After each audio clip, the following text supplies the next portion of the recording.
Coming up on today's episode of Airborne Unlimited, DJI introduces their new drone, EAA moves ahead on another STC for type certificated aircraft, Sean Tucker receives a CAF honor.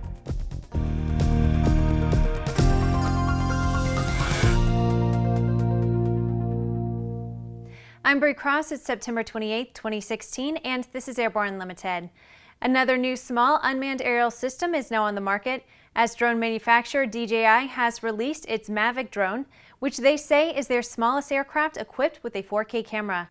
The Mavic follows the recent trend of drones with foldable rotors for easy transportation. The Verge reports that it follows recent introductions of the GoPro Karma and Yuneec drone. The Mavic is about half the size of the DJI Phantom 4 flagship drone, but still includes sensors on the front and bottom of the aircraft for obstacle avoidance, subject tracking, indoor stability, and autonomous landing. The camera utilizes the same sensors as the Phantom 4, providing 4K video at 30 frames per second and full 1080 pixel HD at 96 frames per second. The camera also captures 12 megapixel still images. The Mavic Pro promises live streaming to YouTube, Facebook, and Periscope. It's reported the price will vary from $749 to $999. In April of this year, EAA's Accessible Safety STC was approved to allow the installation of Dynon EFIS-D10A and EFIS-D100 systems in certain Cessna and Piper models, with more aircraft types being expected to be added. Now EAA and its subsidiary, EAA STC LLC, are working with TruTrak Autopilots to bring its Vizion autopilot system to type certificated aircraft. EAA STC has submitted an application to initially certify the system in Cessna 172 series aircraft, with a goal to expand the list of eligible aircraft to as many as possible. EAA Vice President of Advocacy and Safety Sean Elliott said, quote, "We are already well into the process of making low-cost autopilots available for EAA members with type certificated aircraft. A certification plan for the TruTrak technology is being drafted, and we will be hard at work on this project over the next few months." EAA also said they expect to pursue the Dynon autopilot system for an STC following the successful completion of a TruTrak STC. This is a wonderful example of experimental aviation supplying the technology to lower the cost of upgrading our type certificated aircraft. After the break, Sean Tucker is recognized for his service. Redbird is quickly becoming the industry standard for flight training. Since Redbird introduced its revolutionary FMX in 2007, colleges, universities, and flight training operations around the world have integrated Redbird products into their curriculum. It's time to discover what Redbird can do for you. Join the migration. There's a difference between charting a steady course and pushing for the ceiling. And for nearly a century, Hartzell Propeller has been defining that difference. It's in our passion for engineering and research and our dedication to testing the limits of performance. We are built on honor. We are Hartzell Propeller. The Bristol light sport aircraft is what you are looking for. The Bristol is wider than a Cirrus, faster than a Skyhawk, offers more storage than a Husky, and comes standard with Garmin avionics. So what are you waiting for? Visit Bristol.com to find out how you can get into a Bristol today. Welcome back. If you would like to be a supporter of Airborne Unlimited, send an email to jim@aero-news.net. Aerobatic pilot Sean D. Tucker has been named the recipient of the Lloyd P. Nolen Lifetime Achievement and Aviation Award, presented annually by the Commemorative Air Force Wings Over Houston Airshow. The Lloyd P. Nolen Award is presented to an individual, organization, or company for lifetime achievement and promotion or advancement of aviation. Nolen, a humble and noble visionary, was a founding member of the Commemorative Air Force. Tucker said in part, quote, "I'm honored to be recognized with an award named for Lloyd Nolen, a man who inspired us to celebrate aviation and to preserve and remember our history."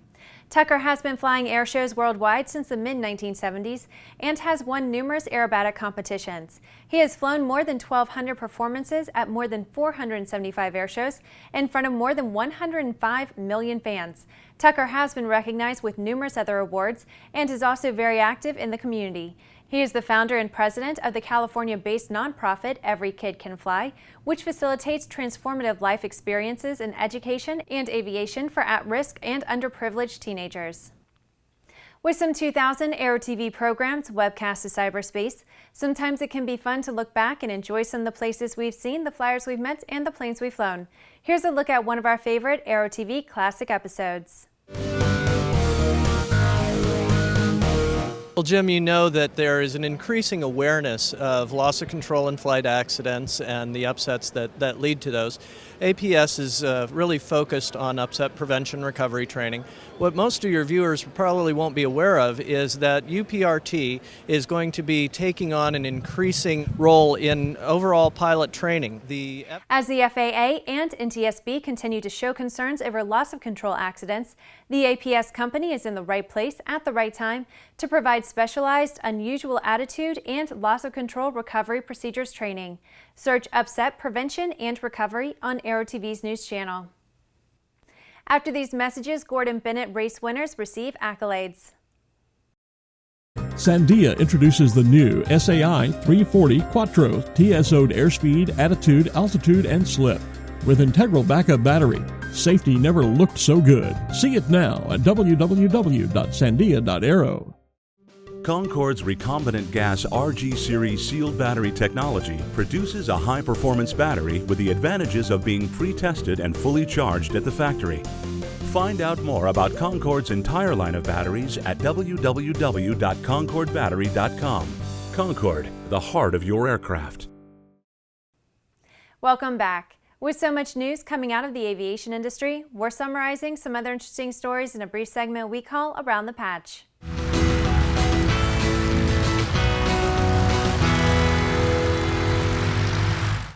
Switzerland's Kirk Frieden and Pascal Wichpratschker were crowned champions of the 60th Coupe Aeronautique Gordon Bennett last week. The Gordon Bennett race is the world's most prestigious gas balloon race in the world, and it's one of the oldest aviation competitions. Last Friday, FAA Administrator Michael Huerta joined federal and local officials in dedicating the new environmentally friendly air traffic control tower at Tucson International Airport. The new tower is 252 feet tall and replaces the old tower, which served the airport for 58 years. The Hubble telescope just keeps churning out new discoveries. Astronomers using NASA's Space Telescope and a trick of nature have confirmed the existence of a planet orbiting two stars in a system located 8,000 light years away towards the center of our galaxy. Southwest Airlines announced that the Transport Workers Union, which represents their flight attendants, has voted to put the tentative agreement out for a ratification vote. The Dallas Business Journal reports that the vote on the contract will occur between October 16th and October 31st.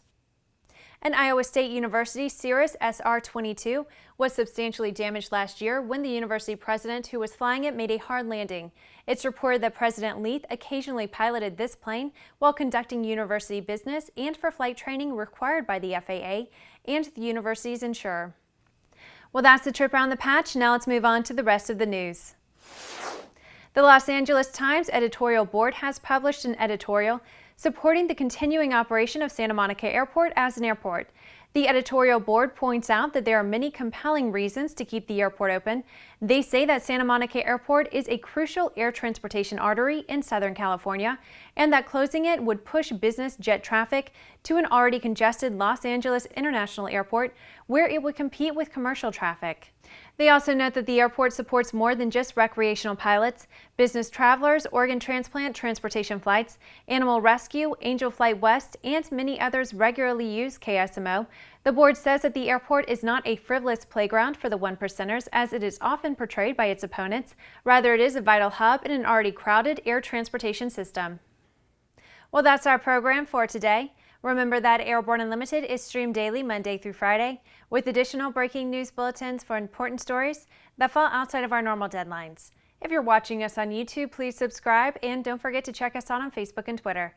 Get comprehensive real-time 24/7 coverage of the latest aviation and aerospace stories anytime at aero-news.net. We'll see you tomorrow.